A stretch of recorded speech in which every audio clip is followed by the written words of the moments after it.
Bonjour, je suis avec Cécile, qui est une personne qui s'est renseignée énormément sur l'attentat de la basilique de Nice qui a eu lieu en 2020. Tu t'es un peu spécialisée sur ce domaine et je me disais que ça pouvait être intéressant d'avoir que tu nous racontes ce qui s'est passé, les coulisses, etc. Pour mieux comprendre le contexte, les enjeux, etc. Voilà, est-ce que tu veux bien nous raconter ce qui s'est passé ce jour-là, donc le 29 octobre 2020? Alors, il y a eu un attentat terroriste en France. Alors, c'est une période où on en avait beaucoup, mais celui-là, il a été marquant pour une raison, c'est parce que l'auteur a été pris vivant. En général, les djihadistes, quand ils souhaitent faire un attentat, ils souhaitent mourir entre guillemets en martyr, ce qu'on appelle parfois aussi suicide by cops dans un cadre tout à fait profane. On connaît ça, c'est-à-dire qu'ils veulent tuer le maximum de monde et ensuite affronter les forces de l'ordre et se faire tuer. Ce qui fait que rarement, à un procès antiterroriste, on a l'accusé voilà, en face de soi qu'on peut juger. Et c'était le cas cette fois-ci. Donc, c'était une opportunité assez unique. En fait, tous les procès où le PNAT, le parquet antiterroriste, dont ce parquet antiterroriste se saisit, sont jugés à Paris, sur l'île de la Cité, au palais de justice. Donc, moi, je suis pas de Nice, mais habitant à Paris, c'était assez simple d'y assister. En fait, c'est des procès publics, donc chacun peut y aller. Et puis, j'avais été à d'autres procès antiterroristes, donc je connaissais un peu le fonctionnement. Ah oui, t'as été Et à c'est d'autres comme lesquels, par exemple, tu veux partager ou... Oui, bien sûr. En fait, le premier que j'ai suivi, c'est celui l'attentat dit de Trèbes-Carcassonne, dans lequel était impliqué le colonel Arnaud Beltrame.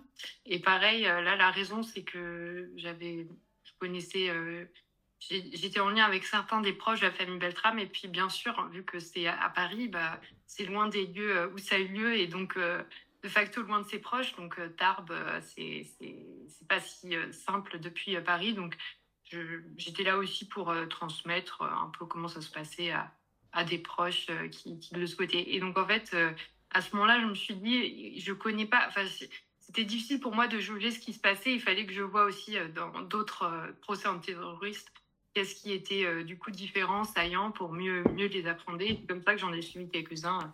En fait, ces dernières années, il y a eu plusieurs procès antiterroristes à la suite. Il y a souvent 4-5 ans d'écart avec les faits. Donc, voilà, il y a eu celui ensuite du marché de Noël de Strasbourg, on a oublié aussi, qui a fait 5 morts, je crois, et beaucoup de blessés. Il y a eu le gros procès antiterroriste pour l'affaire Samuel Paty. Et puis, il y en a eu d'autres, celui de Charlie Hebdo. Enfin, il y en a eu plusieurs pour Charlie Hebdo, et puis il y a à chaque fois des appels. Bon, j'étais pas à tous ces procès, mais j'ai pu en voir quelques-uns. Et même si je vais pas complètement, quand tu vas à quelques audiences, tu peux avoir une idée assez précise de ce qui s'y trame. Ouais. Ah Et beaucoup ouais. d'informations qui sont pas forcément communiquées dans la presse, alors Ah même que ouais. c'est des audiences totalement publiques. Dans la presse, ils choisissent un peu certains axes, c'est ça, par rapport à ce qui se dit en réalité dans le procès. Complètement. Ouais, ouais, ouais. En fait, on est un peu surpris. Pour les procès en terrorisme, c'est des procès d'envergure. Donc, il y a souvent des dispositifs qui sont mis en place. Déjà, les salles dans lesquelles ça a lieu, c'est dans des grandes salles. Il y a de la place pour les caméras. Les journalistes peuvent s'accréditer très facilement. Mais, bon, après, il y a une question de professionnalisme peut-être plus générale, mais il y a une question, effectivement, de choix éditorial. Quel procès va être couvert?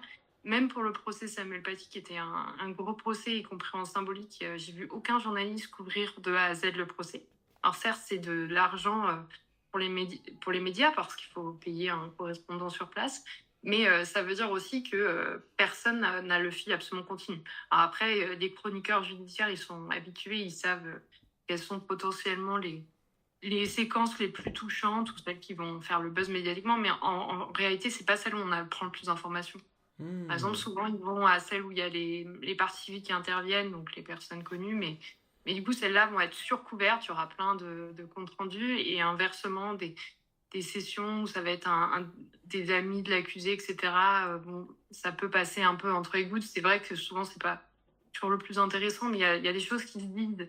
Voilà. Donc, il y a une forme d'incurie, et puis je pense aussi peut-être ouais, d'habituation, parce que moi, j'ai pas été au fameux procès V13 ni au procès de Nice, mais celui de la promenade des Anglais. Je sais que c'était extrêmement suivi. Bah, il y a eu un livre aussi écrit, mais je pense après il y avait aussi beaucoup de parties civiles, puisque et beaucoup plus de victimes. Mais c'était aussi parce que c'était les premiers attentats Oui, grandioses qui étaient dans la visés. Et guerre. donc, Et t'as pas voilà, voulu. avec le temps, il y a une accoutumance. Bien sûr, et t'y es pas allé à cela parce que t'as- Hmm. t'avais une raison particulière ou. Moi en fait, je suis jamais dit, tiens, je vais aller voir un procès antiterroriste, même un procès tout court, tu vois, c'est pas mon métier, hein, je fais en tant que public, société civile. C'est vraiment à cause de mon intérêt pour le colonel Beltrame, enfin, en tout cas de cette affaire. Il y avait beaucoup de choses sur cette affaire qui n'étaient pas très claires au niveau des faits. Et en réalité, on a appris beaucoup grâce au procès. Bah, dans le cas Beltrame, la question c'était le déroulement des faits. Il y avait des zones d'ombre, elles n'ont pas été totalement levées parce qu'il ne faut pas oublier que le procès c'est d'abord pour juger des personnes avant d'être là pour établir les faits, mais il y a quand même une grosse partie qui est là pour justement quand même reconnaître les victimes et donc ce qui leur est arrivé, leur parcours. Donc c'est pas inutile aussi sur cet aspect-là. Et donc, Hmm. c'est vraiment très particulier quand on y va la première fois parce qu'il y a énormément de sécurité, il y a une atmosphère très pesante, très particulière.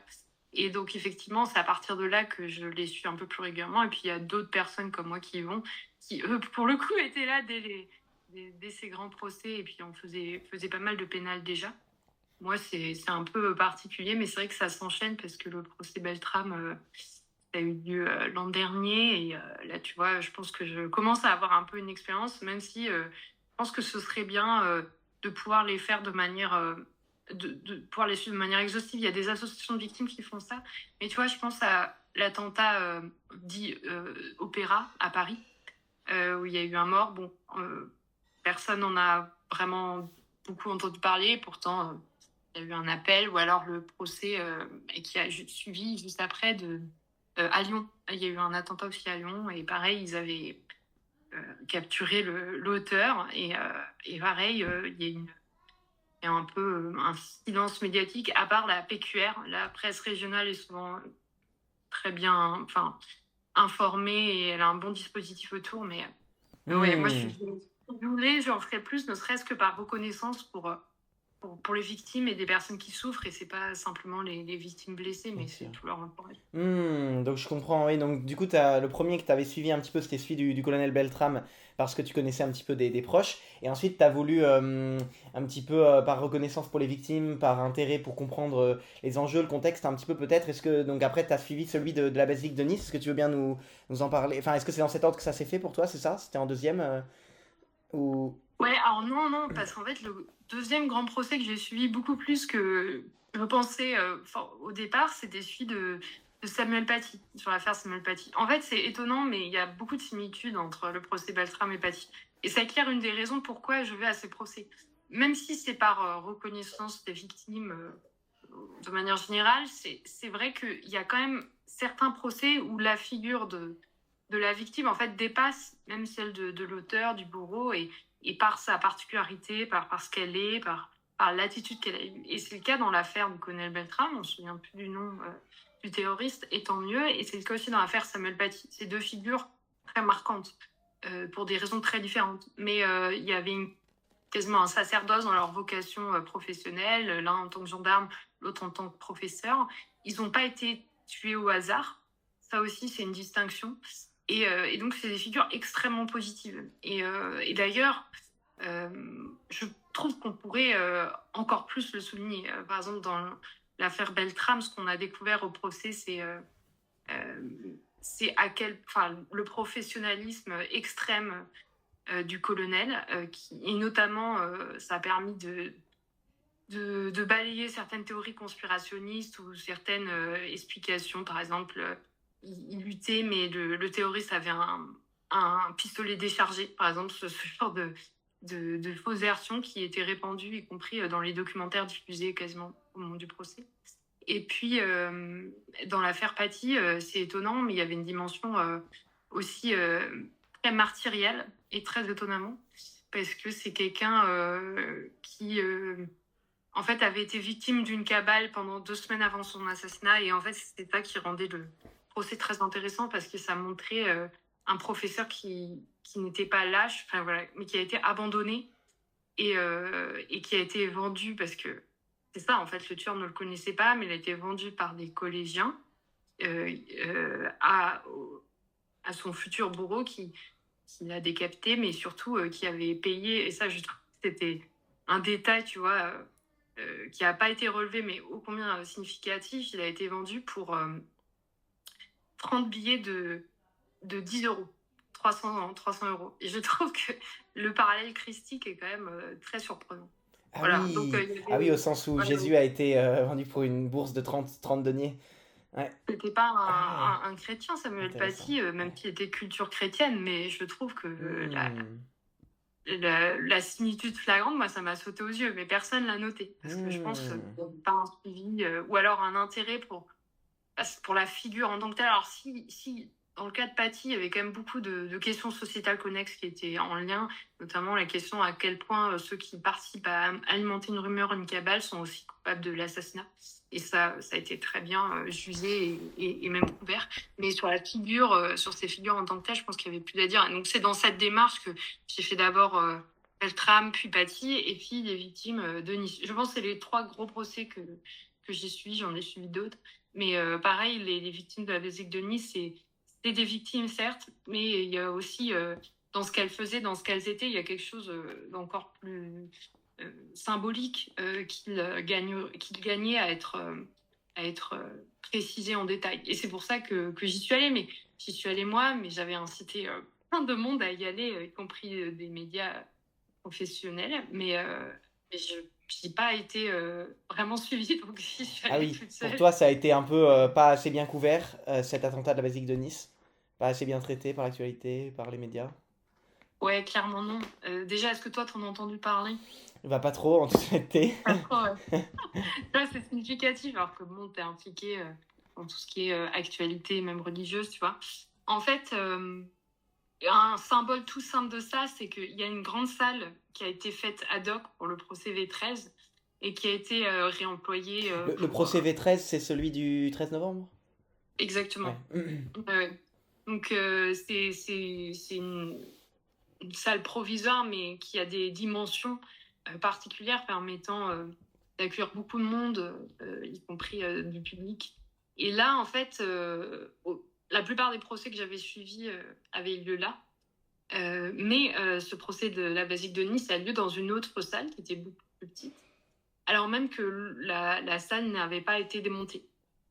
Donc, tu vois, ça, c'est un symbole de la chose.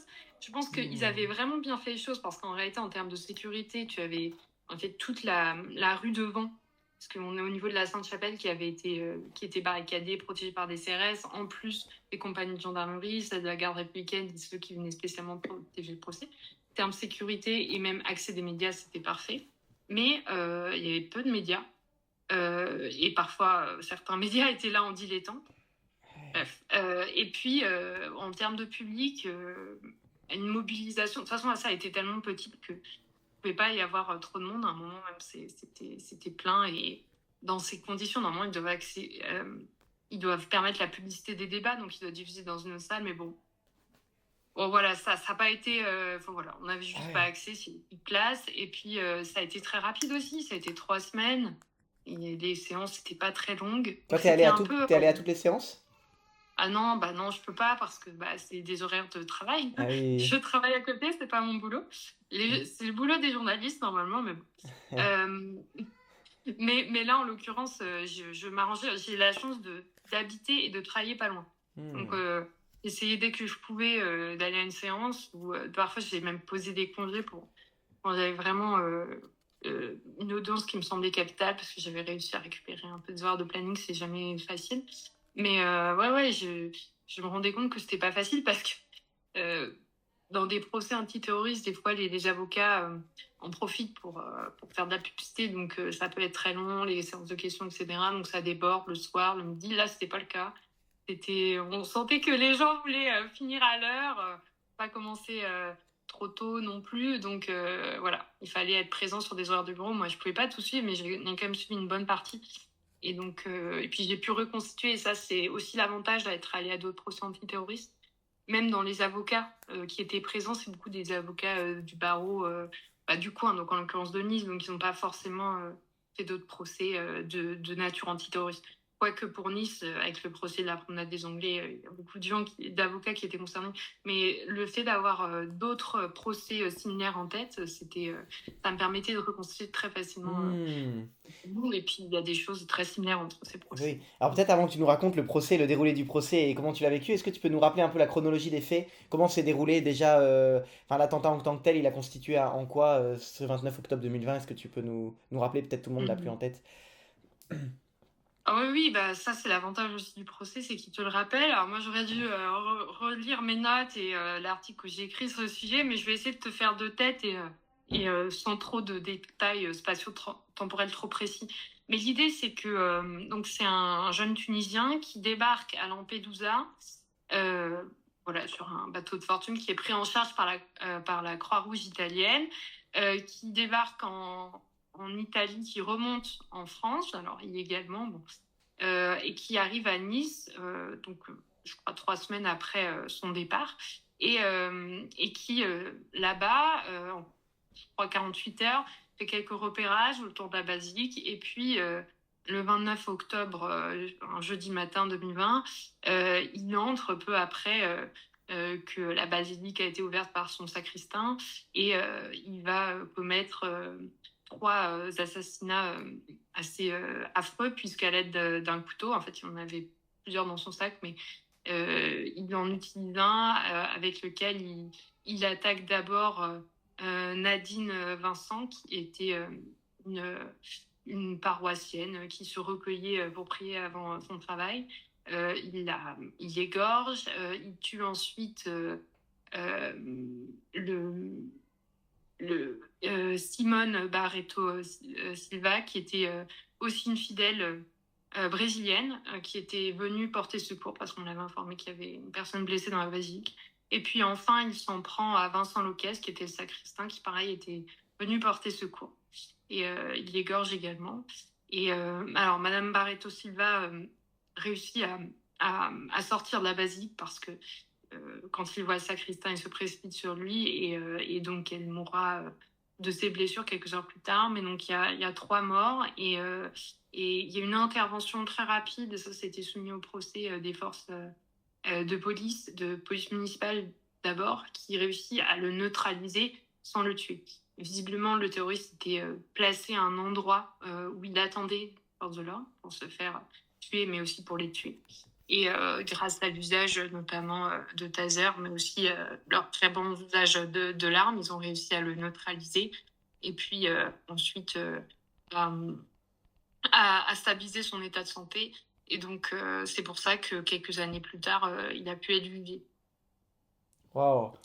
Euh, voilà, c'est un résumé Waouh, très ouais, ouais, rapide. ouais, bref, mais et du coup donc le procès il a lieu quelques années plus tard. Tu disais tout à l'heure il y a un écart entre il y a 4 ans d'attente, c'est ça? Comment ça se passe ces années d'attente? Pourquoi si long? Qu'est-ce qui se passe pendant ce temps? Où est-ce qu'il est incarcéré? Ouais. Ouais, c'est une excellente remarque. En fait, il y a les délais de la justice française qui sont assez longs.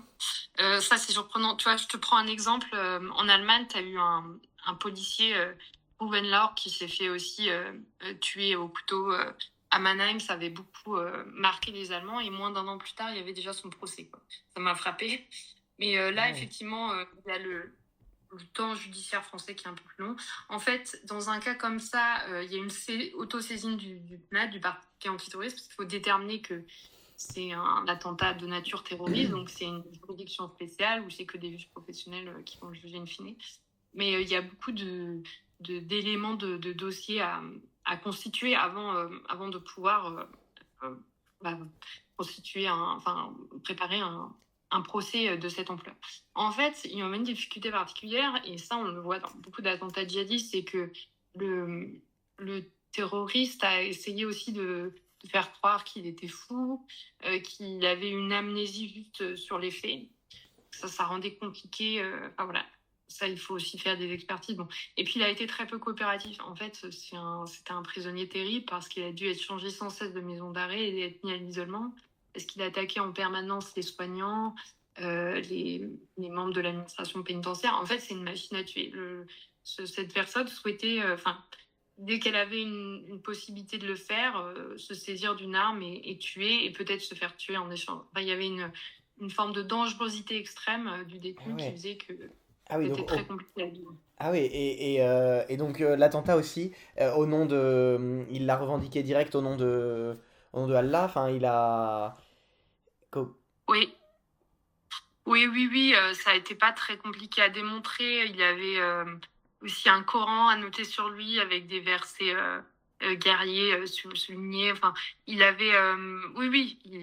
Et puis dans son historique, ça a été très facile de voir qu'il était dans une démarche djihadiste et je crois que ça a été revendiqué. Euh, je, Ouais, oui, ça a je été sais assez plus quoi. évident, quoi. Ouais, Oui, oui, je comprends. oui. Et il était venu en France exprès pour ça.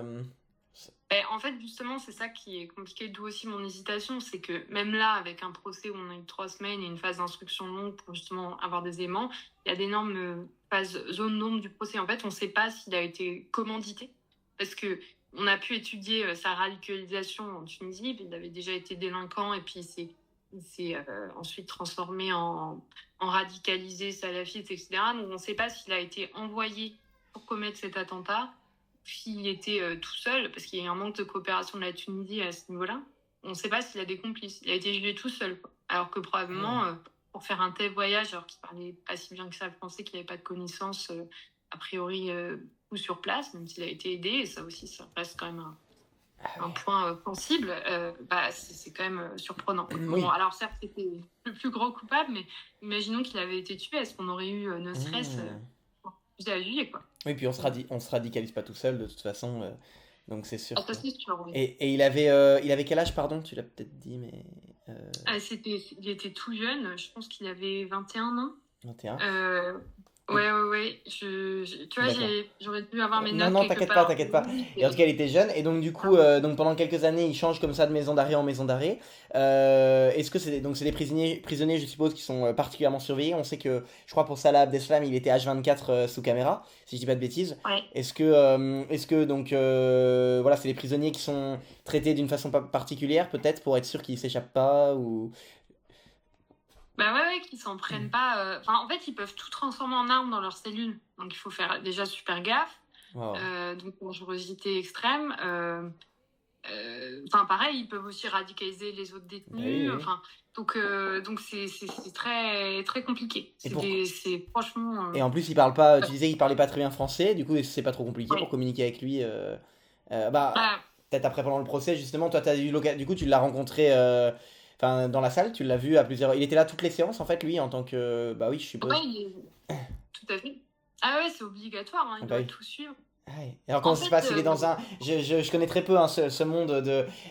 Peut-être un peu le cliché, mais est-ce qu'il est dans un box en verre? Est-ce qu'il est devant avec des menottes à la barre? Enfin, comment concrètement il rentre avec les policiers ah, sur le côté? Comment ça se passe très concrètement ouais, c'est ça. En général, il entre avant que même la séance soit ouverte. Ça dépend, mais effectivement, c'est dans un box en verre, donc tu le vois très bien. Il est menotté. Moi, on m'a dit qu'il était très calme au procès par rapport à ce qu'il est d'habitude. Donc bon, il n'était pas non plus spécialement super sage, mais de toute façon, il n'a pas trop le choix. Et puis, c'est l'opportunité pour lui de se défendre théoriquement. Bon. Donc oui, c'est assez impressionnant parce que tu crois son regard et tout. Alors après, sur la question de la langue, c'est, c'est vrai que il parlait pas très bien français, mais il joue aussi là-dessus. Parce que en fait, le fait qu'ils disent qu'ils comprennent pas le français, ça lui permet d'avoir un interprète. Donc quand tu as un interprète, tu as plus le temps pour réfléchir à tes réponses, puisque bah, voilà, il y a le temps de la traduction de la question. Et c'est drôle parce qu'en fait, on n'est pas complètement naïf, on sait qu'il comprenait parce qu'une ou deux fois, il a répondu directement au juge sans attendre la traduction. Bon. Et Oh. puis bon, ça ne permet de pas répondre tout à fait lui-même, mais on avait la plupart du temps un très bon interprète, ce qui faisait qu'on était assez sûr de ce qu'il disait et que c'était évidemment retranscrit. Mais oui, oui, il doit être présent tout au long du procès. Et c'est ça qui rendait ce procès particulièrement intéressant, c'est qu'on avait l'auteur lui-même, donc il ne pouvait pas se défausser. Je peux te dire que sur les procès Beltrame ou Paty, c'était extrêmement frustrant de ne pas avoir l'auteur qui était comme le fantôme au milieu de la pièce. Et puis du coup, les coaccusés utilisaient beaucoup de ça pour accabler l'auteur et minimiser leur rôle. Mais c'est vrai qu'ils ont partiellement raison sur le fait que l'absence de l'auteur principal voilà, peut un peu écarter Hmm. de l'acte en tant que tel et la question du pourquoi de l'acte. Hmm. Voilà. Là, Et- on avait l'auteur C'est principal. ça. Et alors, du coup, au fur et à mesure des 3 semaines, comment ça se passe? Il y a une séance le matin, une séance l'après-midi. Est-ce qu'ils vont prendre thème par thème, interroger des témoins, etc. Enfin, est-ce que tu peux nous raconter un peu le déroulé et qu'est-ce qui, toi, t'a marqué au long de ce procès? Ouais. Alors en fait, bon, je pense qu'il y a une certaine liberté dans le planning, mais là, ce qui s'est passé, c'est que comme dans la plupart des procès antiterroristes, t'as toute une phase où c'est les victimes. Alors déjà, la reconstitution des faits, très intéressant, d'autant qu'on a une reconstitution 3D de l'église, de son parcours, bon. Et puis des caméras de vidéosurveillance, enfin, t'as les vraies images, y compris à un moment, le, le juge est obligé de dire attention à des images choquantes, mais on doit les diffuser, donc des corps des victimes. Ah. Voilà. C'est pas trop dur? C'est pas trop dur, ça aussi, quand même, je suppose. Bah ouais, il faut être préparé. Je pense que c'est difficile pour les proches, même si en fait ils ont accès au dossier, donc je pense qu'ils savent déjà. Mais ouais, c'est particulier. Mais les juges ont toujours une manière. Je sais en procès Beltrame, le juge avait fait exprès de diffuser certaines vidéos au moment où justement aucun journaliste était là. C'était demandé par les parties civiles, donc il était obligé, enfin, de diffuser les pièces. Mais voilà, ils peuvent choisir de ne pas diffuser le plus trash. Voilà. Mais c'est quand même important pour comprendre les faits. Parce qu'en fait, c'est quand même très impressionnant. Tu as une description extrêmement précise de ce qu'ont subi les victimes, enfin voilà, des torts et tout. Et notamment dans des termes médico-légaux. Donc tu as aussi l'aspect médecine légale qui est là pour décrire la blessure, enfin l'arme, parce qu'il faut établir la culpabilité. Donc, enfin, sans le moindre doute. Donc, on passe par cette phase. Donc ça, c'est toute la phase établissement des faits. Ensuite, une phase aussi partie civile. Ça, c'est souvent celle où les médias sont présents parce que c'est écouter les victimes, enfin les proches des victimes souvent, ce qu'ils ont vécu et comment ils nous racontent aussi la personne décédée. Donc c'est très poignant. Et puis ensuite, on passe à l'accusé. Enfin, donc là, je te parle dans le contexte du procès. Donc lui, en l'occurrence, tu vois, par exemple, il y a une séquence spéciale. Alors, il y a eu ça a été un peu éclaté, mais en gros, tu as eu une séquence où ça a été les experts psychiatriques voilà, qui s'expriment est-ce qu'il a pu avoir une amnésie partielle sur les faits. Bon, clairement, ils l'ont écarté, mais c'était important de pouvoir le démontrer. Il y avait la partie, justement, son parcours pénitentiaire, parce qu'effectivement, là, c'était pas un prisonnier comme les autres, étant donné son extrême dangerosité et sa radicalité qui n'avait pas faibli. Ah ouais. Dès le départ, hein, il avait attaqué les personnes qui le soignaient. Enfin, c'était, c'était assez inédit. Et puis, il y avait aussi son parcours depuis la Tunisie, parce qu'il y a aussi quelque chose de très choquant dans le fait qu'on puisse entrer dans des frontières pour commettre de tels méfaits comme dans du beurre. Mais finalement, effectivement, il était parmi les migrants et puis il a pu entrer sans aucune difficulté en Europe, puis à Nice, où il a trouvé une communauté, une diaspora tunisienne qui aidait pour les quelques jours où il était présent. Et puis, il y a eu ensuite une phase sur les faits en tant que tel. Et oui, il y a une phase très intéressante, c'est l'interrogatoire. Alors, tout ce que je te dis, c'est un peu brouillon. Mais en gros, les avocats peuvent citer à comparaître, enfin, demander à ce que soit interrogé tel expert psychiatre, tel témoin. Donc, le juge décide aussi, enfin, du planning, mais c'est intéressant parce que les avocats peuvent justement faire intervenir des personnes voilà, qui apportent un éclairage. D'ailleurs, c'est pas seulement sur la culpabilité en tant que telle de l'accusé, ce que je te disais sur le fait que c'est important aussi de parler des victimes et de faire parler d'elles, mais aussi pour reconnaître ensuite les dégâts psychotraumatiques, parce qu'ensuite ça se traduit par des dommages et intérêts hein, sur les proches, bref. Mais c'est très intéressant. Mais là, il y a une partie aussi que tu as dans tous les procès antiterroristes et qui prenait une ampleur particulière, c'est l'interrogatoire. C'est-à-dire que normalement, le juge interroge les accusés, ils vont devoir répondre voilà, des accusations portées contre eux. Et ils peuvent aussi être interrogés par les avocats. Alors, inutile de dire que dans un tel cas, ça avait une dimension extrêmement, euh, comment dire, attendue, parce que, enfin, prometteuse dans le sens où on avait enfin l'accusé, quoi. Donc, Hmm. Est-ce que c'était le l'accusé, premier, est-ce que c'était le premier attentat terroriste où on avait l'accusé sous la main ou pas? Par rapport depuis les années 2015? Hmm.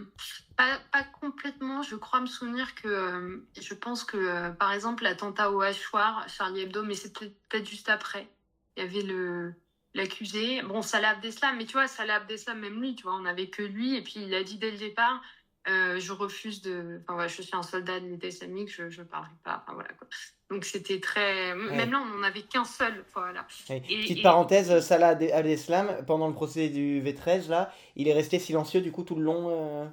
Il n'a pas éprouvé de remords.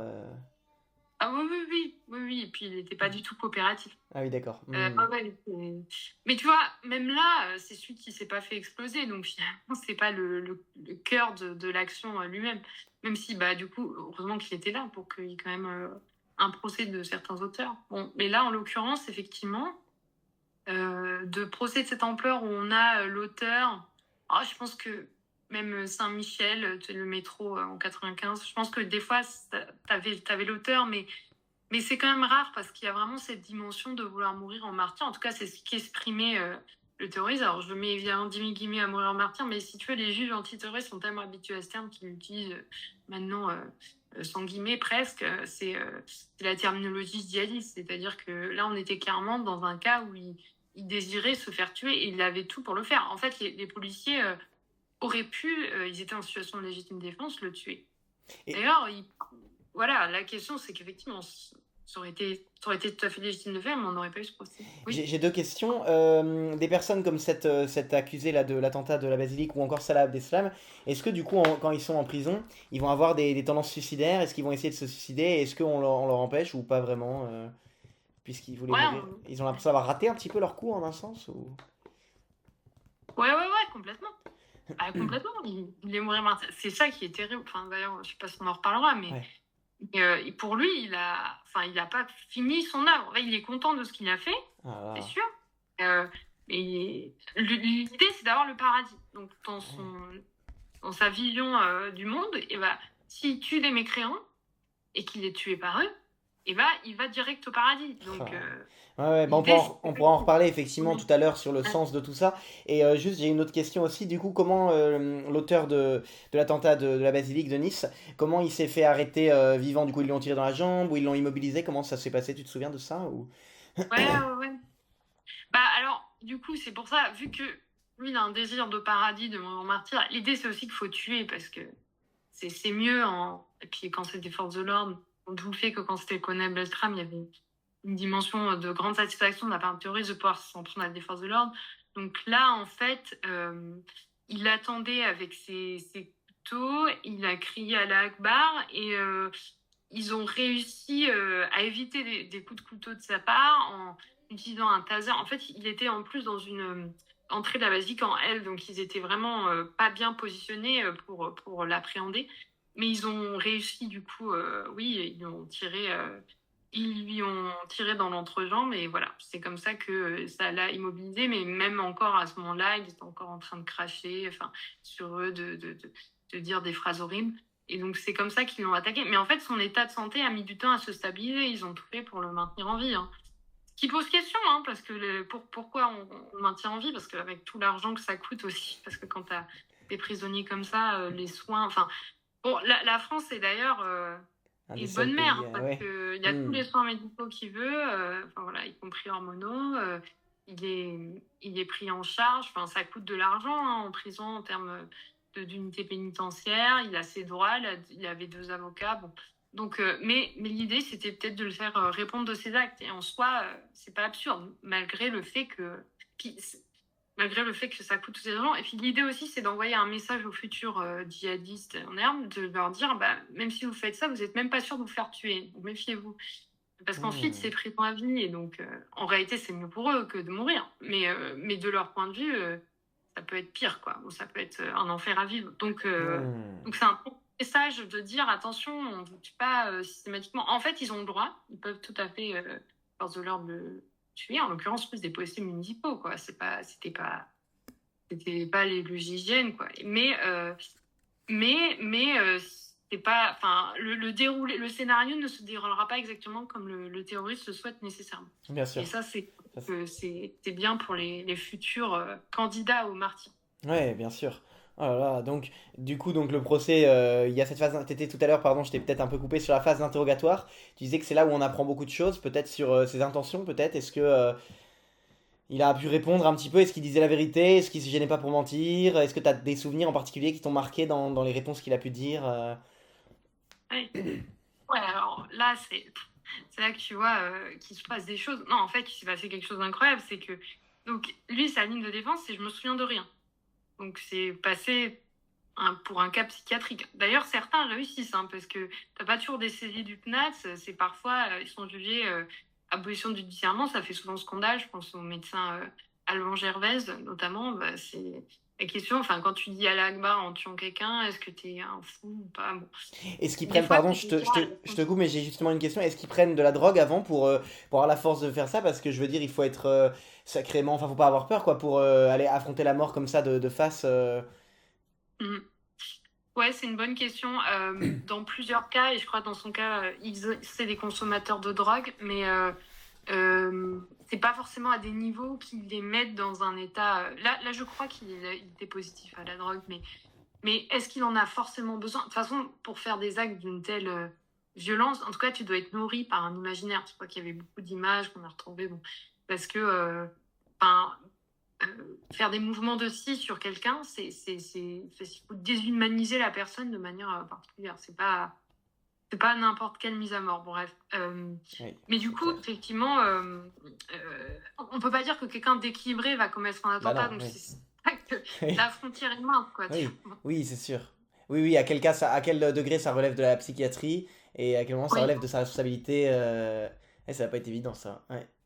Et puis, on peut imaginer que pour certains djihadistes, ça peut être une voie de sortie pour essayer, justement, parce que la frontière est poreuse et que dans certains cas, on les juge pas, bah, ils vont essayer de se faire passer pour des cas psychiatriques. C'était son cas, même si, bon, c'est le coup de l'amnésie temporaire, juste de ce que j'ai fait, ça n'a pas convaincu grand monde in fine, mais bon, il a quand même maintenu cette ligne de défense. Et en fait, il avait rien dit depuis les faits. Donc, il s'est passé un truc incroyable, c'est qu'on s'attendait à ce qu'il fasse alors, même pas une Salah Abdeslam où il admettait son rôle, mais il voulait juste pas coopérer, mais on s'attendait à ce qu'ils disent bah non, mais je me souviens pas, donc qu'ils disent rien.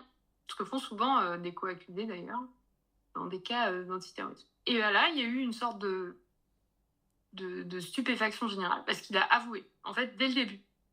Le juge avait divisé l'interrogatoire, donc il y a eu plusieurs phases, où plus ou moins, en fait, il peut laisser, après un exposé, la possibilité à l'accusé de l'exprimer. Et là, il a dit au début du procès, oui, je reconnais les faits. Alors, stupéfaction générale, parce que depuis 4 ans, il disait absolument rien. 5 ans. Et donc, ça a permis, et le juge a été assez adroit pour tenter de lui faire dire le plus possible. Parce qu'une fois qu'il admettait, je pense même son avocat a été surpris, une fois qu'il admettait les faits, bah, du coup, il fallait lui faire dire le maximum de ce qu'il avait fait, de son état d'esprit, etc. Il a dit beaucoup de choses. Il a caché beaucoup de choses, évidemment, notamment sur ses motivations.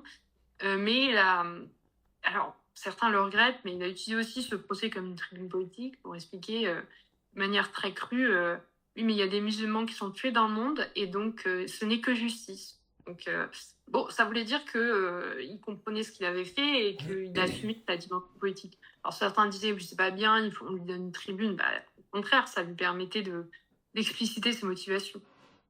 Alors du coup, ça a été une belle surprise parce qu'en fait, ce qu'attendent souvent les victimes, c'est une forme de reconnaissance de la part de l'accusé, encore mieux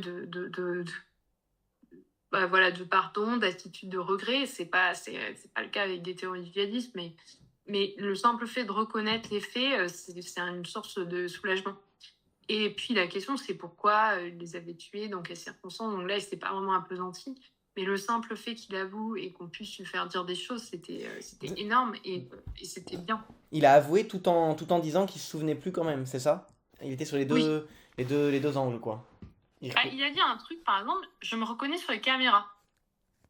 Donc même s'il disait pas, oui, je me souviens exactement de ce que j'ai fait, pourquoi je l'ai fait, c'est énorme parce que sinon, tu allais passer tout le procès et sûrement avec l'avocat de la défense en train de dire, mais oui, mais c'est pas lui. Bon, tu vas me dire, la preuve est flagrante, mais ça aurait pu passer sur des choses un peu stupides, enfin un axe de Hmm. défense Et un peu absurde et bien qui ne sûr. permet pas d'entrer. À partir du moment où il reconnaissait que c'était lui, ça a changé beaucoup de Oui, choses donc et ça a avancer. permis d'aller plus en profondeur sur ses motivations, son état d'esprit, quoi. Donc là, par contre, il n'a pas voulu répondre trop sur les motivations. À part ce que Ah, tu me ça, disais, la tribune là, de dire c'est que justice, tout ça, c'est ça?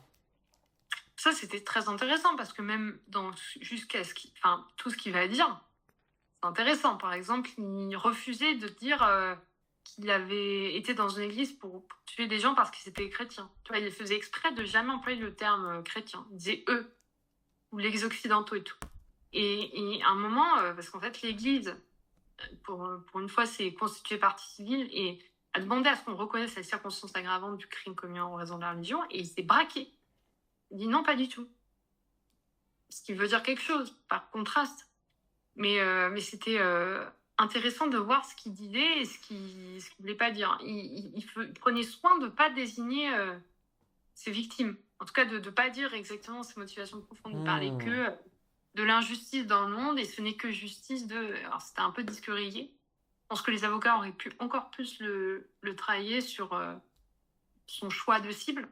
Bon, là, c'est pas moi qui suis avocate, mais en réalité, ça aurait été intéressant pour être encore plus fin dans ses motivations. En fait, un avocat l'a fait un peu en lui posant des questions, mais tu vois, il faut des questions un peu de côté pour permettre de déterminer les motifs. Et il lui a demandé, par exemple, il y avait une personne, il y avait une victime qui était tenancier d'un bar à côté, un maghrébin, qui est venu porter, enfin, qui a porté secours à une victime et qui a essayé de voir où il était. Donc, il l'a vu et l'avocat a posé la question mais alors, comment il était? Est-ce qu'il vous attendait entrer ou il allait vous poursuivre? Et cette personne a été de dire non, il attendait ce que j'entre dans l'église pour m'attaquer avec le couteau qu'il avait.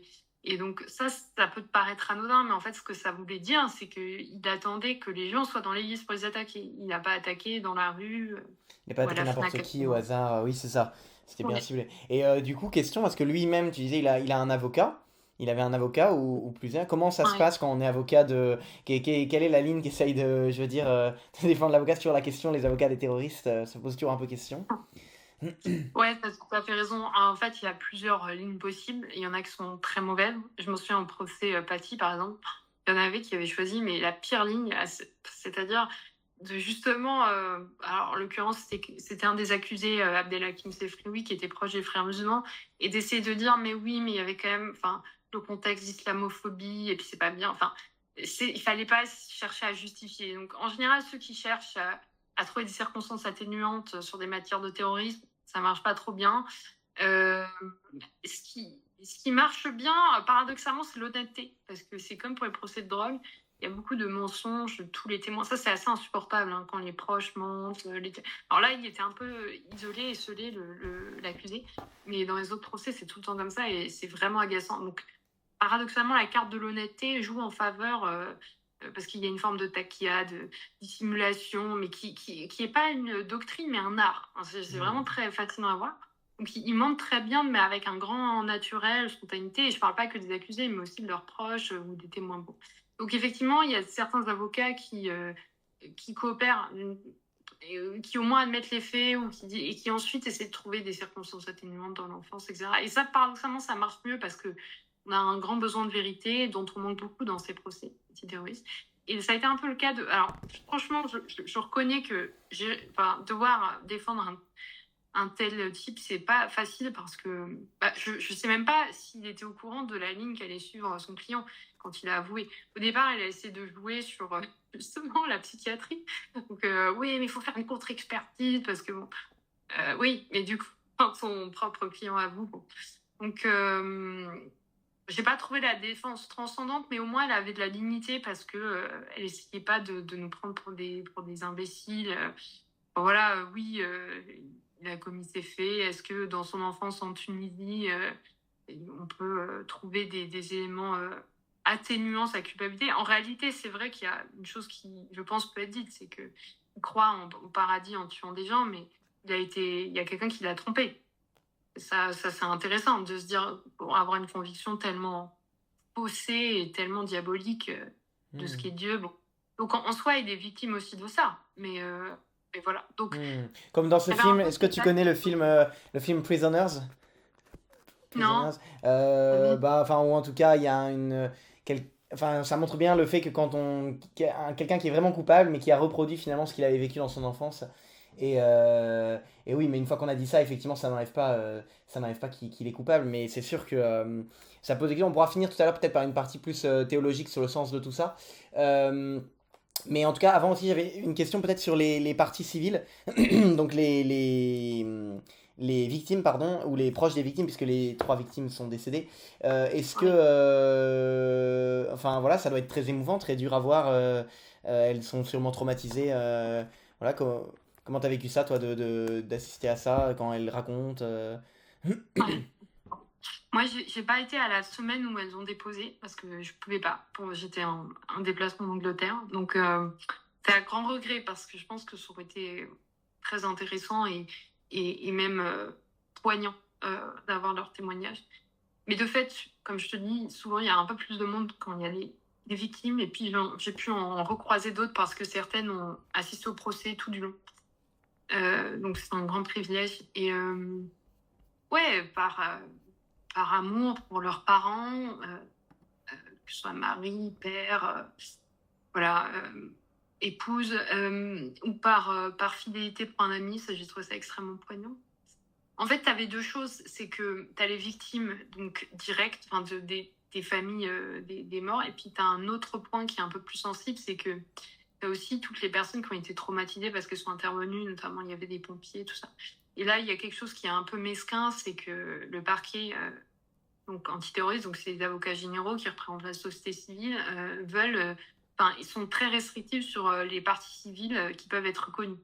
Et donc, en fait, c'est un peu parfois rocambolesque de se dire on va exclure d'emblée comme partie civile tel ou tel intervenant parce que bah, on estime comment l'intervenait de façon de danger était écarté. Enfin, ou alors que c'était un professionnel, donc de toute manière, il doit gérer de telle situation. Non, quand tu vois des personnes décapitées ou quand tu dois gérer, enfin, quand tu as la peur qu'il y ait un complice, tu es traumatisé. Et donc ça, c'était aussi des avocats courageux qui ont défendu ces personnes qui connaissaient pas, mais qui ont été confrontées aussi au regard très noir du terroriste. Ça a beaucoup frappé les gens. Il y avait vraiment un regard terrible, et ça a été redit à plusieurs reprises. encore Et pendant le pour les procès? proches, Son regard, encore pendant... Ouais. ouais, encore, ouais, c'est pour ça aussi ça m'intéressait de venir. Oui, oui, il l'avait encore. Je pense que au moment de l'acte, c'était encore plus noir et tout. Là, en fait, des fois, on avait même du mal à imaginer, enfin, là, parce qu'il est un peu chétif comme ça, enfin, puis il s'est fait pousser des cheveux, donc on le reconnaît pas. Mais oui, quand tu croisais son regard, ouais, en fait, il faisait vraiment de la peine, hein. Enfin, c'est le paradoxe, c'est il est tellement enfermé dans son monde et dans sa vision du monde délirante, au fine, et dans sa haine aussi, enfin, que c'est difficile D'essayer de voir voilà, de... l'humain tout au fond. Ouais, ouais, ouais, le, ouais, ouais. le cœur de Mais du chair coup, tout les au fond victimes ont derrière le cœur de été... pierre. Ouais, pardon, excuse-moi. Ouais. Oui, tu disais. Les victimes ont été dignes, mais je retiens quand même qu'un des fils de la victime enfin, a été très choqué au départ parce que bah, l'accusé ne reconnaissait pas, il a dû être exclu de la salle. Enfin bon, donc bon, c'est quand même pas facile ce qu'elles vivent. Moi, j'ai trouvé qu'elles avaient beaucoup de dignité, de pudeur. Mais voilà, c'est des gens qui souffrent beaucoup et en tout cas, c'est des gens admirables. Enfin, on a découvert des victimes admirables, mais donc les personnes autour l'étaient également. Et d'ailleurs, c'est pour ça que je tiens à dire, peut-être qu'il a une enfance qui explique ce qu'il a fait, mais d'après les témoignages, c'est pas une enfance si malheureuse. Bon. En revanche, probablement que ces victimes, en tout cas, je pense à Nadine, avaient une vie beaucoup plus dure, je veux dire, malheureuse affectivement. Voilà, juste pour dire que les deux sont pas liés. Oui, oui, qu'il y a aussi la part de Enfin, liberté. On peut pas tout excuser par les conditionnements. Tout à fait. Ça, c'est important de le dire qu'en fait, parfois, il y a vraiment notre liberté qui s'exerce. Et du coup, comment ouais. s'est déroulé l'issue du procès? Il a été condamné à quoi? Est-ce que c'était un soulagement, une libération? Ouais, bah ça aussi, c'était très impressionnant parce qu'il a été condamné à la peine la plus lourde possible du droit français, qui est la perpétuité réelle. En fait, c'est très rare, mais c'est en gros une peine de prison à vie incompressible. Donc, il n'y a pas de période de sûreté. Et, et ça, ça veut dire qu'il pourra. Alors, il peut faire appel, il a fait appel d'ailleurs, de la décision, mais il ne pourra pas demander une libération conditionnelle. Et l'appel, Donc, ça a déjà été vu ou c'est à venir?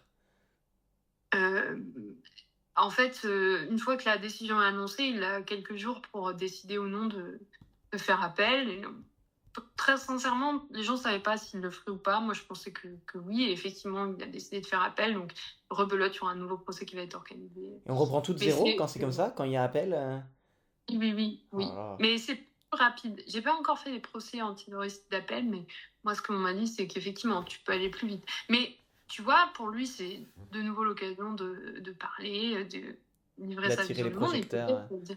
Ouais. Exactement. En tout cas, moi, j'estime qu'il n'a pas tout dit, donc ça peut être utile d'avoir un nouveau procès, mais c'est douloureux aussi pour les victimes, c'est Bien sûr. sûr. Il y a déjà la date pour ce nouveau procès pour lui ou... Non, Non, non. ouais. Et la perpétuité incompressible, c'est toujours bien appliqué, enfin, ou est-ce que en fin de compte, dans 30 ans, il aura une chance de... Ou est-ce qu'on peut être sûr qu'il sortira jamais? Bah, c'est rarissime.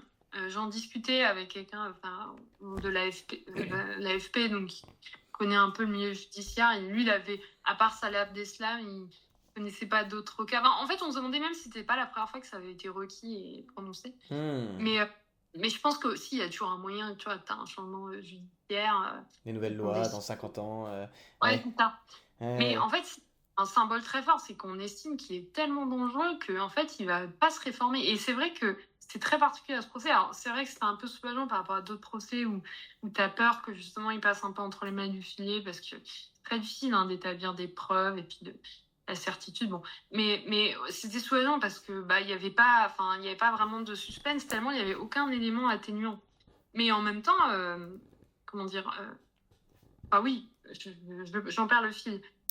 Pardon, je te pose plein de Oui, questions en même temps. non, alors en fait, non, non, c'est moi qui perds le fil de mes idées. Mais je voulais dire que, effectivement, c'est un peu soulageant parce on n'a pas d'éléments, enfin, d'atténuation ou même, enfin, les avocats jouent leur rôle, justement, de faire pour le souvenir, essayer de trouver. Mais même là, ils n'arrivaient pas à trouver parce qu'il n'avait aucune velléité de repentir. Et on ne voit pas comment ça pourrait changer.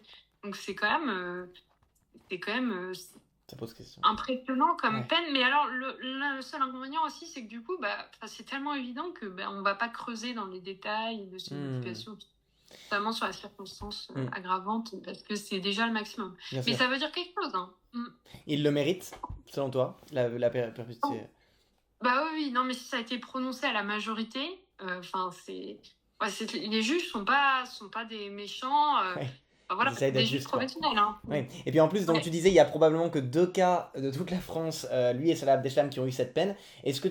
que, bon, je me permets de poser quelques questions plus d'avis, de prise de position. Après, tu peux aussi me dire que tu préfères pas répondre. Mais est-ce que tu dirais que la justice, tu la trouverais trop laxiste, par exemple, en France, ou plutôt juste, En fait, c'est sûr qu'il suffit que tu compares aux États-Unis. Enfin, je sais pas, parce qu'en plus, chez eux, leurs procès sont publics, enfin, sont télévisés.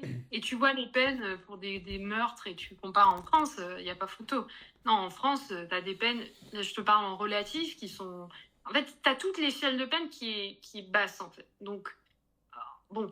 Donc nécessairement, en fait, quand tu as une peine, par exemple, de 30 ans, c'est quelque chose d'énorme, quoi. Enfin, ça donne comme comparaison. Donc, bon, aux États-Unis, on peut te donner, je sais pas, des 200 ans? Oui. C'est ça. Donc, nous, c'est tellement rare, si tu veux, que voilà, effectivement, quand on a. Je me souviens, en procès Paty, c'est pareil, parce qu'il y a une grosse victoire du côté des parties civiles, c'est que les co-accusés ont été condamnés à des peines lourdes jusqu'à 17 ans de prison. En soi, 17 ans de prison, c'est pas. Je veux dire, c'est pas une peine terrorisante. Enfin, je veux dire, une peine enfin, qui soit particulièrement atroce. Surtout que Bon, ça va c'est une diminuer, longue peine. c'est le genre de truc qui peut diminuer pour bonne conduite, non? Si je dis pas de bêtises. Finalement, En plus, est-ce que c'est pas le truc où on te dit 17 ans et tu sors au bout de 10 ou... oui, oui, oui. J'exagère à Oui, non, peine. mais en plus, tu vois, tu fais pas les 17 ans, bon, t'as une partie incompressible, mais qui est pas forcément, enfin voilà, à la hauteur. Mais le simple fait, en fait, c'est pas la peine qui en soi était délirante, mais c'est le fait que par rapport à l'échelle française des peines, c'était construit comme une peine lourde. Et c'est comme ça aussi qu'on a perçu les parties civiles, donc c'était important. Moi, c'est un peu la même chose que je dirais, c'est que oui, les peines dans le système français, elles sont pas comme aux États-Unis. Donc en fait, c'est par rapport à cet étiage qu'il faut comparer.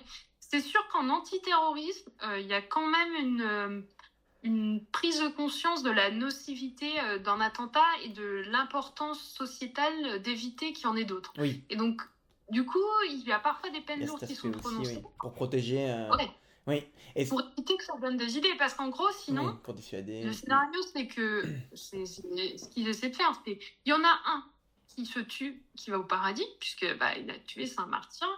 Et s'il arrive à ne pas trop mouiller son entourage, et c'est pas très difficile de pas trop le mouiller parce que établir la preuve, c'est compliqué. Hein, il faut des éléments matériels objectifs et dûment,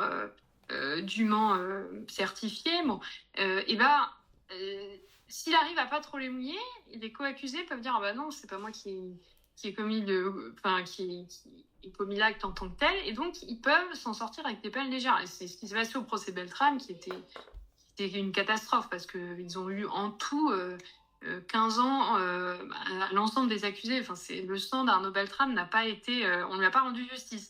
Mais c'est comme ça, c'est ça l'idée, c'est que s'il y en a un qui meurt, c'est tout bénef. Lui, il meurt martyr et il n'y a pas beaucoup de dégâts collatéraux pour les autres. Donc ils veulent aussi envoyer le signal que, par exemple, si tu es impliqué dans un attentat terroriste, tu risques de prendre lourd. Donc vaut mieux pas t'impliquer dans la préparation d'un attentat. Bien sûr. C'est ça aussi que ça veut dire, Ouais, ouais. ouais, ouais, tout à Avec fait. la peine d'association de Malfaiteur. malfaiteurs, ouais. Et pour une entreprise à caractère terroriste qui est un peu plus large, justement, que. Alors, du coup, certains disent, ah bah oui, c'est plus large. Ben oui, mais c'est justement pour permettre, pour éviter, en fait, que des complices de facto qui passent à travers les mailles du filet et que les complices idéologiques se sentent menacés aussi. Donc, je dirais que sur l'antiterrorisme, il y a plus une prise de conscience que c'est important d'éviter de rendre l'attentat comme une perspective Facile, trop. oui, c'est ça. Ouais. Faut bien dissuader, quoi. Et est-ce que en prison, des personnes donc, comme celui-là ou Salah Abdeslam, est-ce qu'ils vont avoir des prêtres ou des aumôniers qui pourront leur parler de Jésus? Est-ce qu'il y a une possibilité, tu penses, de conversion ou ça semble... Ouais. Tu parles de lui en particulier Ouais, ou ouais. de. Est-ce que par exemple ils ont accès à... Est-ce qu'ils sont à l'isolement puis ils voient personne? Ou est-ce qu'ils ont par exemple une heure avec un prêtre chaque semaine? J'en sais rien. Ce serait super qu'ils voient chaque semaine un prêtre et que peut-être dans 10, 30 ans ils puissent se convertir à force, à la longue. Alors, c'est probablement pas un prêtre qui verront. Bah, c'est très beau ce que tu dis, Benoît, et je le respecte aussi. Mais en gros, oui, oui, bien sûr. En fait, on n'est pas des monstres hein, en France, donc ils peuvent voir en fait plein de monde, peuvent être en conversation téléphonique, enfin, c'est Ah ouais. surveillé, tout ça. Ah oui, Ah oui, oui, non, surveillé. mais Ah c'est oui, c'est d'accord. pas. Ah oui, Ah oui, bah oui, on va quand même capter leur conversation, heureusement. mais quand même, enfin, je veux dire, c'est pas, enfin voilà, l'idée c'est pas de faire de ce qu'on appelle la torture blanche, faire tuer enfin, sans souffrance physique, mais non, non, il y a quand même un respect de la personne humaine, et donc effectivement, il peut avoir un aumônier, mais la question c'est est-ce qu'ils veulent le voir, est-ce que Oui. l'aumônier accepte, et les aumôniers musulmans acceptent pas forcément d'aller voir les terroristes, ou plus exactement, les terroristes n'ont pas forcément agréé les aumôniers musulmans qui voient et qui n'ont Ouais. sûrement pas la Hmm. vision de l'islam que considèrent orthodoxe. Donc oui, ils pourraient, mais Donc c'est pas en du fait, tout un un- prêtre... c'est pas du tout oui, obligatoire quoi. Parce que par exemple j'avais vu un documentaire sur tu l'as peut-être vu sur la prison au Salvador, une prison très stricte, mais ils avaient oui. 1 heure de catéchisme obligatoire par semaine et je me disais c'est au moins ça, c'est bien quoi parce que peut-être que et pour moi il faudrait que ce soit obligatoire en fait 1 heure de catéchisme avec un prêtre. Attends, Donc malheureusement c'est pas le cas en tout cas, c'est ça. Hein. non, ce serait formidable, mais Ouais, pour faire un peu d'aumônerie de prison, ouais, en fait, ça se tu passe pas peux comme pas ça. te Pas pointer. En fait, il forcé, faut ouais. que ce soit le détenu qui demande. Je Donc, comprends. Ouais, je donc de comprends. là, ce qui demande à... Ouais, donc on y est, à mon avis, ouais, ça sent pas très bon. Et est-ce que toi, est-ce que ça t'a fait évoluer tes réflexions par rapport à toutes les questions migratoires, puisque là, donc, c'était un migrant qui est venu illégalement en France. Est-ce que ça pose des questions, ce genre de cas? Est-ce que ça doit lever des sujets là-dessus, ou est-ce qu'on peut dire que c'est un cas à part? Enfin, comment toi tu vois les choses par rapport à ça? Ah bah oui, la facilité déconcertante avec laquelle il est venu pour commettre un tel acte de pure haine, parce qu'il détestait déjà les Occidentaux et les Français, hein, comme lui-même l'a dit dans ses messages, c'est de nature à créer un scandale, enfin un débat de société important. Mais tu vois, c'est là que le serpent se mord la queue, vu qu'il y a un mauvais suivi médiatique, mais bon, peut-être pas dans l'air du temps de dénoncer ça, ou alors ce serait trop connoté.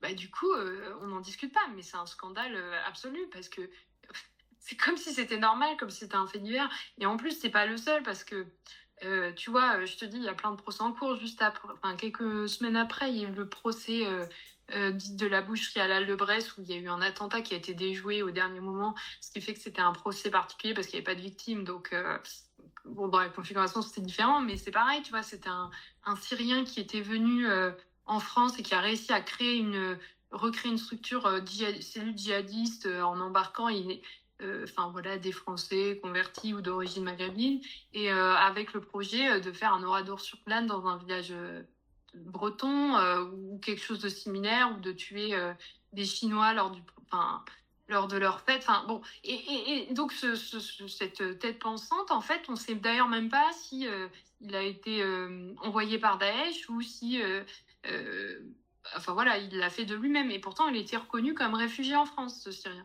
Enfin, juste pour te donner un autre exemple Hmm. sur un procès. Et pareil sur le procès dit des otages de Daesh. C'est un procès qui a eu lieu en partie en même temps, aussi au Palais de Justice. Et donc, c'est pareil, c'est magnifique. Ils ont réussi à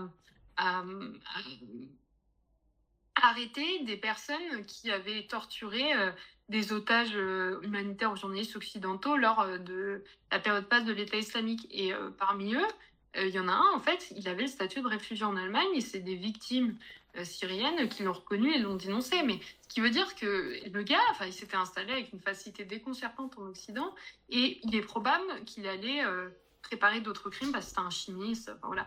Et Hmm. bon, alors là, ce qui était embêtant à ces procès, c'est que, alors là, pour le coup, ils vont évidemment nier que c'est eux, même sur les images, donc c'est moins intéressant en termes enfin, ouais, de contenu du débat.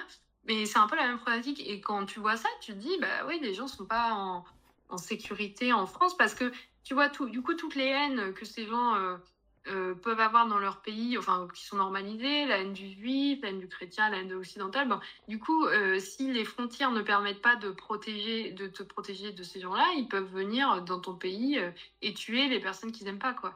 Et donc, c'est vrai que ça interpelle quelque part que, ben voilà, il n'y a pas eu de checking des personnes. Et puis, plus choquant encore, le manque de coopération de la Tunisie. Alors, c'est vrai qu'on parle beaucoup de l'Algérie en ce moment, mais là, tu vois, sur une procédure judiciaire française, il n'y a pas eu de... typiquement, en fait, continue à passer des appels en Tunisie. Tous les appels qu'il a eus avec des Français ou des gens présents sur place, notamment, qui essayaient justement, qu'est-ce que tu peux monter à Paris, voilà, enfin, comment tu fais pour frauder et passer quand même, parce que pourtant, tu es sans papier et tu n'as pas d'argent. Bon, voilà, je te trouve... Donc déjà, bon, ça, tu peux te dire, parce que le gars en question est toujours installé en France, tranquille, alors que il donnait ce genre de conseils, mais passons.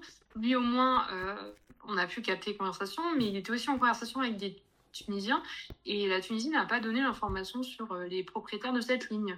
Donc, on ne sait pas qui sont derrière. Or, il est possible, puisqu'il était encore au téléphone quelques minutes avant de commettre ces actes atroces, il est possible que c'était une commande, enfin, c'était le commanditaire direct, quoi.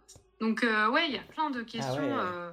Ah ouais, ouais, Effectivement, ouais. qui en elles-mêmes auraient pu faire plus polémique, mais encore Hmm. fallait-il suivre de Mais côté, encore quoi. fallait-il médiatiser le. Ce qui est impressionnant avec toi, c'est que peut-être on peut dire que tu es peut-être une des plus grandes spécialistes en France des procès antiterroristes finalement, puisque les médias eux-mêmes et les journalistes les couvrent pas vraiment ou pas en intégralité. Et toi, tu as l'air de t'être renseigné sur tous ces.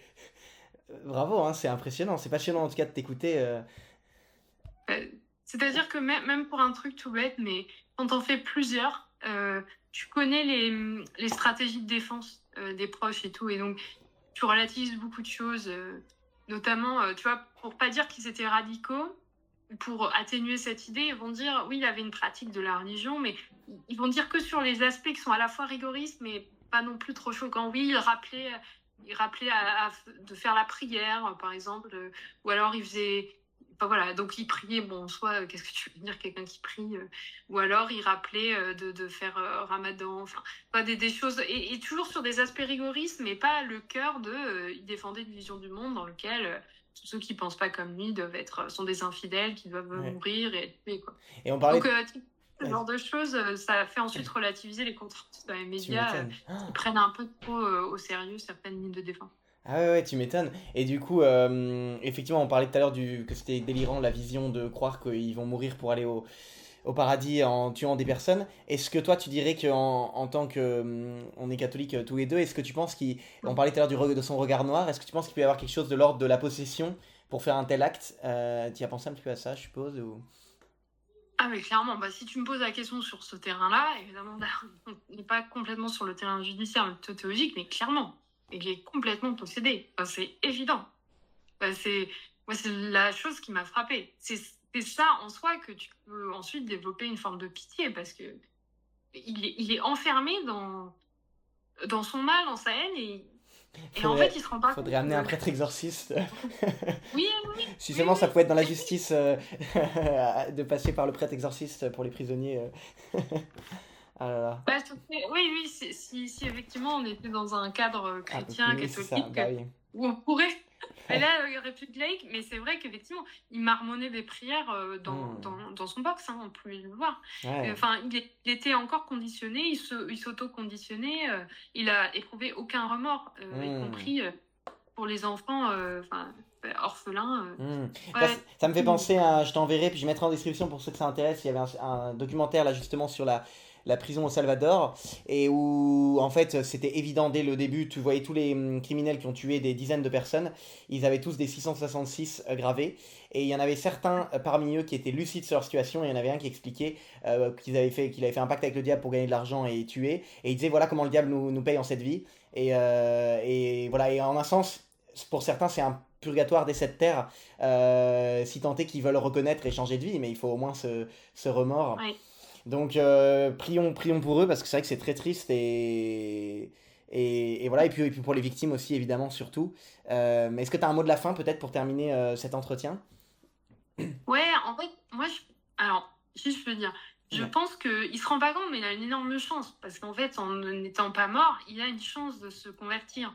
Et là, il le perçoit pas, parce qu'évidemment, lui, il souhaite Il mourir est et aller au enfermé dans paradis, son mais c'est truc. pas ce qui va se passer. Ouais. Donc, moi, je me dis, il faut aussi voir les choses dans ce sens-là. En fait, il ne réalise pas, mais on lui a donné une seconde chance. Bon, il est très peu probable, il faut être honnête, qu'un jour, il se convertisse parce qu'il n'est pas dans les conditions, il s'est auto-conditionné et puis il est complètement possédé. Il s'est enfermé dans son truc, quoi. Ouais. Voilà, c'est ça. Pour pas employer de terme spirituel, on va dire enfermé. Ça, tout le monde peut le voir. Donc, je pense pas qu'il risque de se convertir, mais tant qu'il y a de la vie, il y a de l'espoir. Voilà. Donc, moi, je me dis ça. euh, et puis, oui, euh, penser effectivement aux victimes. Mais il y a quand même quelque chose qu'il me fallait que je dise aussi pour le procès, c'est que il est quand même dommage qu'on n'ait pas reconnu la dimension spécifique que constituait attaquer des gens dans leur église. En fait, c'est pour moi important de le dire, parce que ça m'a quand même pas mal choqué. En réalité, il y a deux choses. Déjà, il y a quand même une peine maximale rarissime qui montre qu'il y a une reconnaissance de la gravité de l'acte, et honnêtement, tout le monde a joué le jeu pour ça. Et les juges ont fait leur travail. Mais du coup, c'est ce que je te dis, on n'a pas vraiment travaillé l'aspect symbolique de la chose. Et moi, c'est vrai que j'étais très surpris par ça, et je pense que c'est aussi une responsabilité des journaux catholiques qui n'ont pas beaucoup suivi. Je peux t'assurer que pourtant, j'en ai beaucoup parlé avec tous mes contacts, etc. Mais pourquoi il est allé dans une église? On avait l'impression, en allant au procès, qu'en fait, il aurait pu choisir n'importe quelle cible. La Il aurait FNAC. pu peut-être aller à Paris, etc. Ouais. Oui, ça a été vu comme quelque chose de très content. Genre, ah bah oui, bah, Mm. il a trouvé cette église, bah voilà, il est allé assassiner les gens. C'est pas des gens très catholiques hein, au procès. Je veux dire par là qui connaissent ce milieu. Par exemple, ça se voyait dans la manière dont on décrivait l'église. Par exemple, il disait oui, donc dans le fond de l'église. Non, mais alors moi je comprenais pas. En fait, il voulait dire, en fait, c'est l'entrée de l'église, mais enfin, vu qu'ils connaissent pas comment est, donc t'entendais jamais transept, nef, tu vois, c'est trop compliqué. Ou alors la cave pour dire la crypte. Enfin bon, c'est normal, c'est pas des gens habitués. Mais donc, si t'as pas à côté des gens pour expliquer la dimension symbolique, spirituelle, ou même le fait que bah, c'est des gens qui ont été tués en tant que catholiques, et ben on peut se retrouver dans cette situation qui était très particulière qu'on a eue, c'est qu'on n'a pas du tout reconnu une dimension spécifiquement antichrétienne dans cet acte. En fait, on l'a dit un peu parce que, tu vois, l'avocat général disait oui, assassiner des gens pendant qu'ils étaient en train de prier, enfin, il y a quand même une dimension d'un œil laïque qui est très choquante. Mais on n'a pas insisté dessus, et déjà en ne reconnaissant pas la circonstance aggravante d'un meurtre commis en raison de la religion des victimes, ça semble hallucinant. C'est l'Église qui l'a demandé. Ça n'a pas été reconnu. Alors, il y a un argument juridique de dire de toute façon, il risque la peine maximale, donc qu'est-ce qui peut être aggravant? Mais les avocats de l'Église expliquaient bien que la question, c'était plus symboliquement, tu vois, de savoir pourquoi ils avaient été tués. Et le paradoxe, c'est que le terroriste est très content qu'on ne le reconnaisse pas. Comme je te dis, il exprimait, il disait non, enfin, il a refusé de dire Hmm. un mot chrétien à l'audience quand même, hein. Et donc, si personne ne le rappelle, et moi je pense aussi certains avocats présents n'étaient pas eux-mêmes convaincus, et c'est le paradoxe quand même, c'est un attentat dans une église, pas forcément, ça n'aidait pas à faire ressortir sa situation. Et je pense aussi qu'il y a un rôle de l'église dedans, parce que tu vois, pour l'attentat du père Hamel, voilà, typiquement aussi un autre attentat à nature terroriste. Bon, il y a l'évêque de Rouen, qui le connaissait bien, qui a été présent tout le long du procès, genre du début à la fin. On n'a pas eu le même cas sur ce procès. Il y a eu à un moment des personnes de l'Église qui ont été citées, donc, représentant la conférence des évêques, Monseigneur Éric Moulin-Beaufort, mais tu vois, c'était trop ponctuel. Moi, je pense aussi, j'en ai parlé. En fait, le paradoxe, c'est que j'étais à la Sainte Plénière à Lourdes au moment où ça s'est passé, ou peu de temps après. Et j'en ai parlé à l'évêque de Nice de l'époque, en disant, bah, au fait, vous les considérez comme des martyrs. Alors, ça peut paraître incongru dit comme ça, mais bon, ils ont quand même été tués en raison de leur foi. Ah Oui, oui, non, bah oui, c'est tu vois, vrai. souvent. Oui, oui, quand on y pense, s'ils n'étaient pas chrétiens, ils seraient vivants aujourd'hui. Concrètement, factuellement. Ils n'auraient pas été dans cette Bah église, oui. donc ils n'auraient pas été assassinés. Donc c'est bien en raison de leur foi, même si on peut dire que c'est indirectement. S'ils n'avaient pas été chrétiens, ils seraient vivants. Donc, Moi, c'est ce que j'ai espéré qu'on puisse faire dire aux terroristes. Mais il aurait fallu le cuisiner bien sûr. davantage. Il n'a pas non plus été. Tu Ah, regrettes il que s'est ça n'ait pas pas fait. été reconnu comme, en fait, en gros, un acte antichrétien, quoi. On peut tout à fait dire ça. Et ça n'a pas été présenté comme tel, peut-être. Tu vois, par exemple, dans la présentation des faits, pourquoi ici bien église, ça a quand même été dit par les inspecteurs en disant oui, pourquoi ils n'aiment pas les chrétiens à cause de la doctrine. Enfin, pourquoi les terroristes, voilà, vont cibler les chrétiens à cause de la doctrine de la Trinité. Enfin voilà, à cause voilà, de choses très concrètes qui sont théologiques, donc pour le coup, parce qu'ils ont une foi chrétienne. Donc ça a été dit un peu tout au long du procès, de manière parcimonieuse, mais du coup, on l'a pas non plus consacré par une insistance sur le côté primordial de cette dimension, C'est quoi. Je ça. sais pas comment te Ça a dire. été mis comme quelque chose d'annexe, de contingent, comme tu disais tout à l'heure.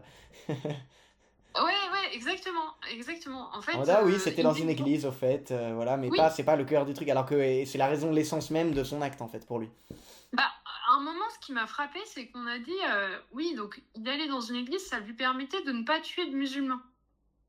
Bah oui, c'est sûr que dans une église, t'as pas de musulmans. Mais du coup, c'était un peu bizarre comme manière de voir les choses. C'est qu'effectivement, t'es sûr de pas faire. Parce que c'était un grand sujet du procès de la promenade des Anglais, des victimes collatérales, parce que t'avais un tiers de victimes d'origine maghrébine. Bon.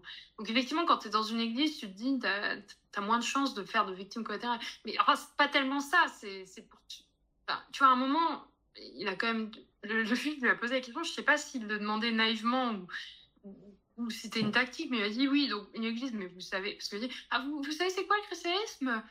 Oui, oui, je sais qu'il y a d'autres religions. Bon, d'accord. Il dit, ah oui, donc dans une église, vous savez que, je sais pas si vous le savez, mais il y a des chrétiens. Il dit, oui, naturellement, tu vois. Enfin, sans dire oui, bah oui, enfin, oui, il sait qu'il y a des chrétiens dans une église. Enfin, je veux dire, Hmm, je ne sais pas dans quel, pour être honnête, je ne sais pas si c'était une stratégie de la part du président oui, pour le pour lui faire faire parler. admettre. Ouais. Mais tu vois, on n'a pas creusé ça, tu vois. Bah oui, d'accord. Et alors pourquoi tu as voulu cibler plutôt des chrétiens? Est-ce que c'était par pure opportunité à ce moment-là, parce que tu n'as pas pu monter sur Paris? Ça a beaucoup été sous-entendu, mais n'empêche qu'il a fait 5 repérages avant. Et qu'il est allé pile au moment où le sacristain venait d'ouvrir l'église. Enfin, voilà, il a pas. Il a, bah tiens, c'est un beau bâtiment, tiens, Ouais, je vais ouais. tuer des gens dedans. Donc, cette dimension n'a pas été creusée et je pense que, bah, c'est sûr, on peut pas s'attendre à des médias laïques forcément de le voir, de le noter eux-mêmes, mais en tout cas, mais que Hmm, l'Église le remarque et se mobilise pour ça, quoi. Parce que c'est quand même des gens qui ont été tués en raison de leur foi, et ça a été quand qui même est une bien dit, reco- l'Église Est-ce... aussi, après, bah, et moins de Bah fréquentation oui. aussi, ça. Est-ce qu'il y a il y a eu une reconnaissance un petit peu quand même du diocèse de Nice ou de la paroisse, de leur paroisse Ouais, en fait, sur c'était beau, il y comment... avait une prière qui était faite tout au long du procès. Mais je pense que moi, ce que j'aimerais dire, c'est qu'on on pourrait les voir plus que des victimes. C'est-à-dire Ouais, que, bien sûr. certes, elles rejoignent toutes les autres victimes dans le fait que bah, elles sont victimes d'actes de nature terroriste, donc innocentes. Enfin, c'est le hasard. Enfin, elles ne sont pas été ciblées pour autre chose que ce qu'elles étaient, et pas pour leur personne en tant que telle. Mais, mais, euh, mais de là à se dire que c'est des martyrs, et c'est là qu'on a la différence avec le père Hamel. Je pense peut-être parce que c'était un membre du clergé, tu vois. Et puis, on s'était quand même mis à mort sur son autel. Mais tu vois, par exemple, il y avait quand même du sang de Simone, une des victimes, sur l'autel, quoi. Enfin, il y avait quand même des dimensions Hmm. ça. Oui, oui, Sur... pour toi, on peut tout à fait considérer comme des martyrs, c'est assez similaire au cas du Pyramel, hein, c'est ça un petit peu qu'on peut dire. Bah, en fait, il n'y a pas de raison de pas creuser ce Bah oui, oui, sujet. oui, c'est Et clair. en fait, il y a quand même... Bah oui, je veux dire, c'était 3 catholiques pratiquants. Ça aurait pu ne pas être le cas, bon, même s'il y avait une forte probabilité, vu qu'ils fréquentaient beaucoup cette église. Mais 3 catholiques pratiquants, une, elle a été tuée alors qu'elle était en train de prier. 2, ils ont été tués alors qu'ils étaient en train d'aider, parce qu'ils étaient venus en train d'aider. Donc, en plus, ils se sont vus mourir, ils savaient pourquoi. Enfin, et puis, ouais, en creusant leur vie, et ça aussi, c'était très touchant au procès, on voyait que c'était 3 personnalités très marquantes. Je vais te dire quand même une anecdote très forte. Alors déjà, le sacristain, par sa bonté, sa générosité, c'est pour ça qu'il est tout de suite venu aider, parce qu'il savait qu'il y avait souvent des SDF qui avaient des problèmes.